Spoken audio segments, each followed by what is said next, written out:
I just spent $6,000 and 3 months of my life testing every major smart glass that dropped in 2025. And here's the brutal truth. 4 of them are sitting in my drawer collecting dust. 1 broke after 2 weeks, and only 1 pair stayed on my face every single day. But here's the thing that nobody's telling you. The one I kept wasn't even the most expensive. Stick around because in the next 10 minutes, I'm going to break down exactly which smart glasses are actually worth your money, which ones are pure marketing hype, and most importantly, I'll reveal the specific use case that makes or breaks each one. Because here's what I learned the hard way. Spending more doesn't mean getting better. And by the end of this video, you'll know exactly which pair matches your lifestyle, not some tech reviewer's fantasy world. I've broken these into 3 price tiers: budget conscious under $500, mid-range between $500 and $800, and premium above $800. And here's the kicker. The best pair for you isn't necessarily in the premium tier. In fact, one of the budget options outperformed glasses that cost twice as much in daily use. We'll also talk about who each pair is actually designed for, because a great gaming headset makes a terrible work tool, and vice versa.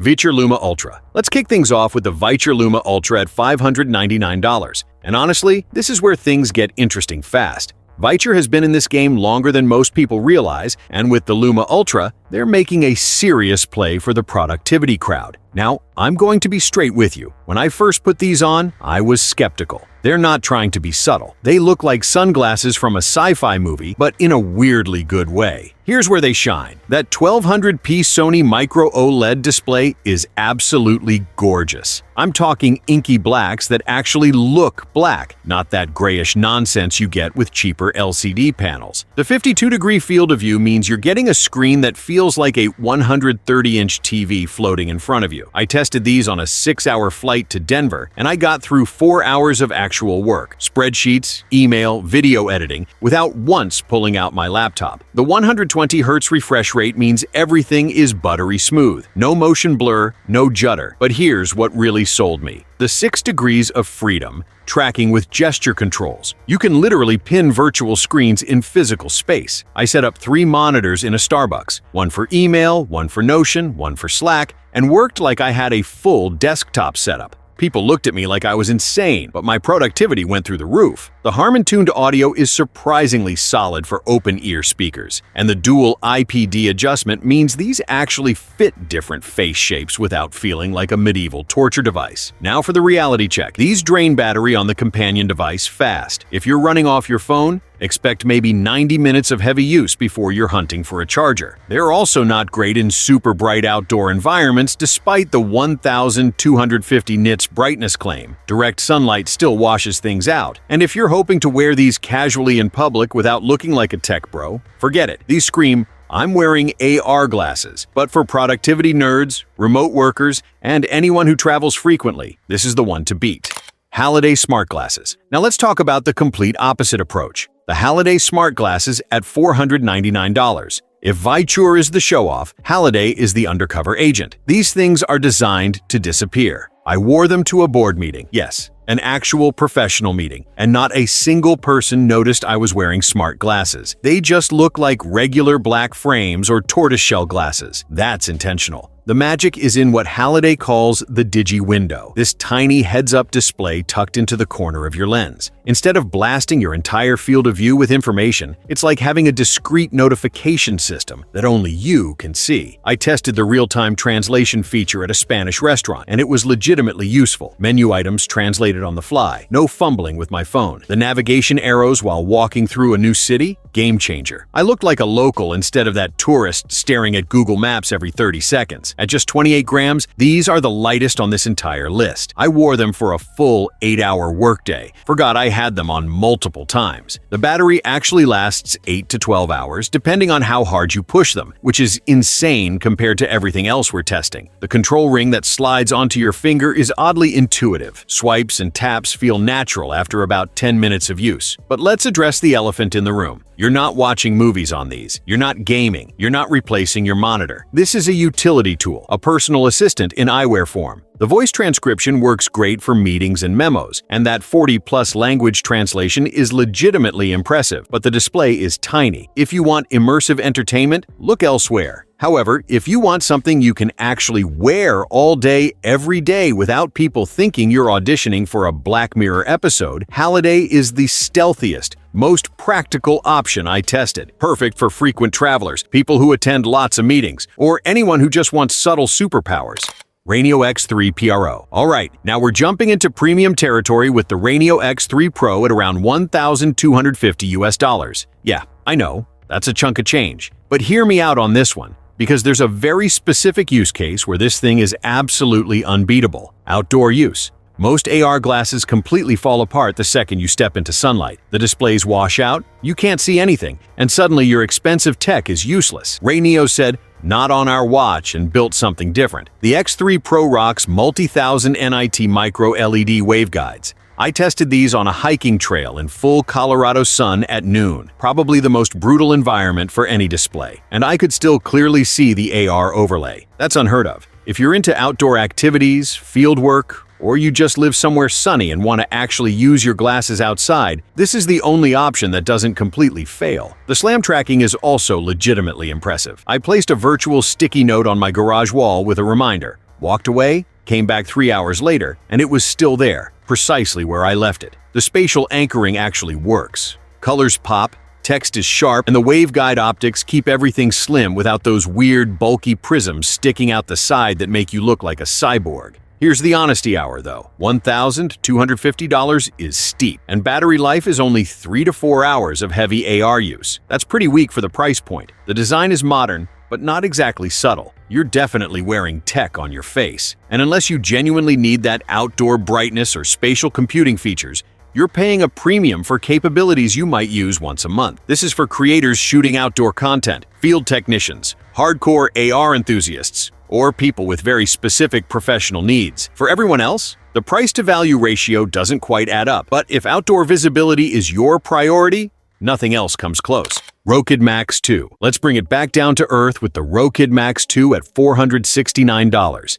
And this is where we hit the sweet spot for entertainment. If your primary goal is to have a personal movie theater in your backpack, stop looking. You found it. Rokid isn't trying to do everything. They're laser focused on making the best viewing experience possible. And honestly, they nailed it. You're getting 1080p per eye on micro OLED displays, a 50-degree field of view, and up to 120 Hz refresh rate. I binged an entire season of a show on a cross-country flight, and it legitimately felt like watching a massive screen. The image is crisp, colors are vibrant, and the 120 Hz makes gaming on a Steam Deck or Switch feel incredible. I played Tears of the Kingdom for 3 hours straight and completely lost track of time. That's how immersive this gets. The built-in myopia adjustment is a game changer if you wear prescription glasses. You can just dial in your correction and ditch your regular glasses entirely. At 75 grams, they're light enough to wear for a full movie without your nose going numb. The open-ear speakers are tuned to minimize sound leakage, so I watched an entire film on a plane without bothering my neighbor. I actually asked him afterward if he could hear anything, and he had no idea I was watching a movie. Connectivity is plug-and-play with USB-C DisplayPort, and the adapters work with HDMI and Nintendo Switch right out of the box. The desktop view mode lets you pin screens in virtual space, which is neat for basic productivity. But let's be real, that's not what these are built for. Here's the catch. These are purely for consumption, not creation or productivity. There's no spatial tracking, no gesture controls, no AI features. You're plugging them into a device and watching content. That's it. If you want to multitask, work, or do anything beyond entertainment, you'll be frustrated. But if you're a frequent traveler, a commuter with a long train ride, or a gamer who wants a portable big screen experience, the Rokid Max 2 is hands down the best value at this price point. For pure entertainment, nothing beats it. XREAL One Pro. Now we're getting into the do-everything category with the XREAL One Pro at $649. XREAL has become the household name in this space, And the One Pro is their attempt to build the Swiss Army knife of AR glasses, something that handles entertainment, productivity, and daily use without major compromises. And honestly, they got pretty close. Visually, you're working with dual 1080p OLEDs, a 57-degree field of view, 120 Hz refresh, and around 700 nits of brightness. That's plenty for indoor use in shaded outdoor environments. The image quality is excellent. Sharp text, good color accuracy, smooth motion. I use these for everything from watching YouTube to editing documents to gaming sessions, and the display held up across all scenarios. But here's where XREAL really differentiated themselves. The electrochromic dimming lenses. At the press of a button, you can switch between fully transparent, lightly shaded, or complete cinema mode darkness. No more fumbling with those awful magnetic clip-on covers that never quite fit right. This feature alone is worth the extra cost over some competitors. I was sitting in a bright room, pressed the button, instant blackout for movie mode, then flipped back to transparent for walking around. It's seamless. And then there's the Bose partnership. These have Bose-tuned open-ear speakers built in, and the audio quality is genuinely impressive. Clear mids, respectable bass, minimal sound leakage. I compared them directly against the Rokid Max 2, and the XREAL wins on audio. No question. The 3DOF tracking with the X1 chip keeps virtual screens stable as you move your head, which makes working or watching content way more comfortable over long sessions. The reality check. At $649, you're in the premium tier, and while the features justify it, you're paying $150 more than the Rokid for capabilities you might not use daily. The Bose audio is fantastic, but if you're just watching movies, the cheaper Rokid gets you 90% of the way there. That said, if you want one pair that does everything pretty well, entertainment, light productivity, versatile use cases, the XREAL One Pro is the most balanced daily driver on this list. It's the safe bet that won't disappoint. HTC Vive Eagle. Last but absolutely not least, we've got the wild card, the HTC Vive Eagle at around $520. HTC is known for chunky VR headsets, so when they announced lightweight AI-powered smart glasses, I was skeptical. But here's the thing, they built something completely different from everything else on this list. These aren't about immersive displays or entertainment, they're about AI assistants. And they're leaning into it hard. At under 49 grams, these are the second lightest pair I tested. They sit comfortably thanks to adjustable nose pads and contoured temples, and they come with Zeiss sun lenses that actually protect your eyes while looking stylish. You've got a Snapdragon AR1 Gen 1 chip, 4 GB of RAM, and 32 GB of storage on board, so they feel responsive and fluid. The party trick is the AI integration. You can choose between Google Gemini or ChatGPT as your voice assistant. Just say, "Hey Vive, take a photo," and the 12-megapixel ultra-wide camera snaps a shot. But it goes deeper.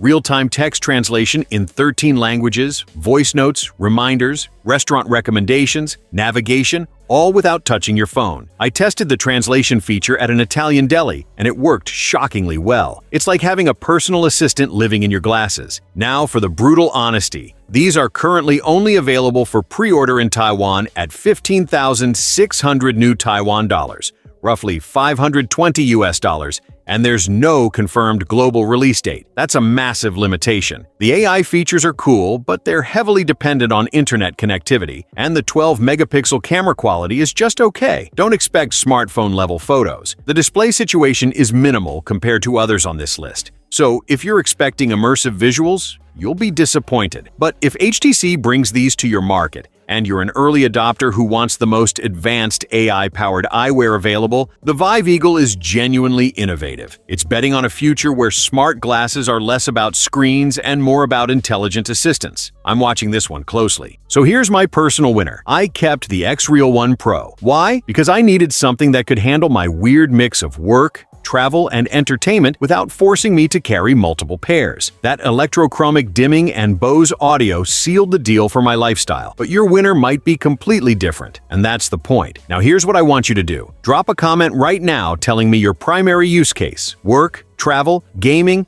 outdoor activities, AI stuff, and I will personally reply with which of these 6 I think you should buy. I'm going through every single comment, so don't be shy. Smash that like button if this breakdown actually helped you make a decision instead of just confusing you more, and subscribe because I've got 3 more pairs coming in next month that I'll be putting through the same brutal testing process. The future of wearable tech is happening right now, and you don't need to wait 5 more years for it to be useful. These glasses exist today, they work, and the right pair can genuinely change how you work and play. Don't sleep on this. I'll see you in the next one.